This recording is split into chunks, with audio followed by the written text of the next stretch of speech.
The opening scene begins at a sprawling U.S. military base in the Middle East under a harsh desert sky, where urgency replaces routine. Soldiers move quickly but with discipline, loading equipment onto transport vehicles and aircraft as evacuation orders take effect. The mood is tense yet controlled, reflecting a withdrawal driven by risk calculations rather than defeat. Dust swirls around the runway as heavy transport planes idle with engines roaring, signaling that this decision is both serious and time-sensitive. Commanders oversee the operation closely, ensuring that sensitive equipment is secured and personnel are accounted for before departure. The scene emphasizes that this is not a sudden panic, but a precautionary repositioning following Iran's direct attack warning. Intelligence updates are shown flowing constantly through secure channels, with threat assessments flashing on handheld devices and command screens. Soldiers exchange brief, focused words, fully aware that the warning has shifted the region into a more dangerous phase. The base itself feels exposed, its perimeter defenses active but quiet, reinforcing the idea that anticipation, not combat, is driving events. As convoys begin to roll out, the human side of the withdrawal becomes clear. Some troops pause to look back at the base they have occupied for months or years, aware that their departure signals a major change in U.S. posture. Helicopters lift off in sequence, carrying personnel to safer hubs, while others board aircraft bound for undisclosed locations. The operation unfolds with precision, highlighting military professionalism under pressure. The scene subtly connects the withdrawal to broader strategy. This movement is portrayed not as retreat, but as a signal to avoid giving Iran an immediate target while preserving the ability to respond if needed. The silence between movements feels heavy, suggesting that escalation is possible but not inevitable.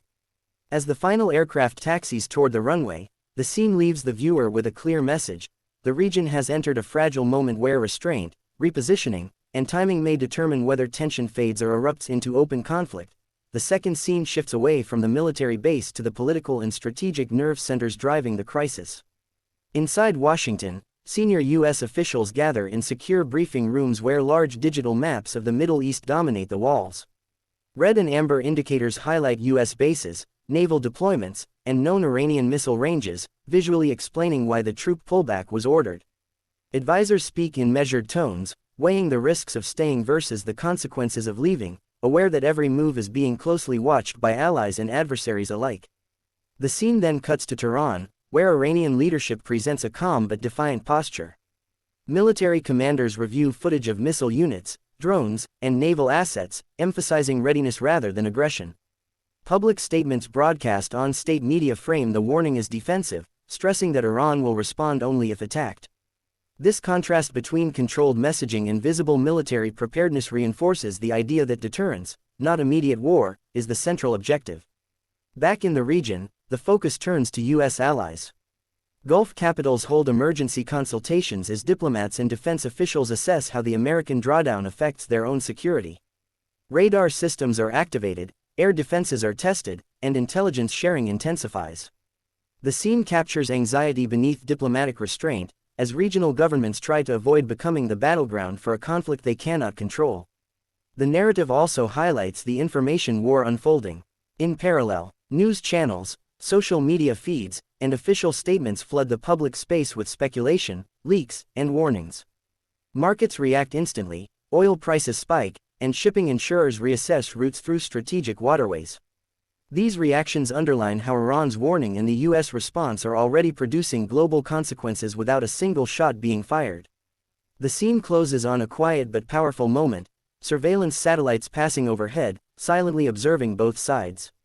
This imagery reinforces the sense that escalation is being managed minute by minute, with every movement documented and analyzed. The message is clear: Scene 2 is about calculation, signaling, and restraint, where diplomacy, military readiness, and perception management intersect in a dangerously balanced standoff. The third scene centers on the strategic waterways of the Middle East, where tension is felt most sharply beyond political offices and military bases. In the narrow lanes of the Persian Gulf and nearby straits, commercial oil tankers and cargo ships move cautiously, escorted at a distance by naval vessels.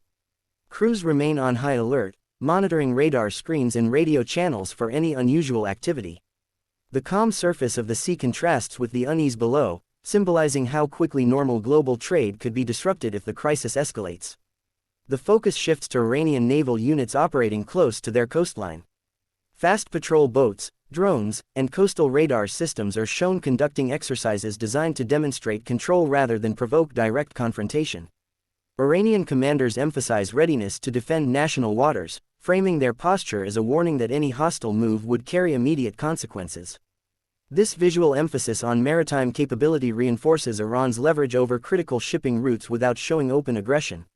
Meanwhile, U.S. and allied naval forces maintain a careful distance. Warships adjust their patrol patterns, avoiding unnecessary encounters while ensuring freedom of navigation. Communication channels remain active to prevent miscalculations, highlighting how even routine maneuvers carry heightened risk under current conditions. Sailors operate under strict rules of engagement, aware that a single incident could spiral into a broader conflict. The scene then widens to show the global impact of these maritime tensions. Energy markets react to every headline, insurance costs for vessels surge, and companies quietly prepare contingency plans. Port authorities in distant countries track developments closely, knowing that instability here could ripple across supply chains worldwide. This economic dimension underscores that the standoff is not confined to the region. The scene concludes with a symbolic image of a tanker disappearing into the horizon at sunset, protected yet vulnerable. It leaves the viewer with a sense that the crisis has moved beyond words and warnings into a phase where control of space, sea, and perception matters as much as firepower. Scene 3 emphasizes that the world's economic arteries are now entangled in the US-Iran confrontation.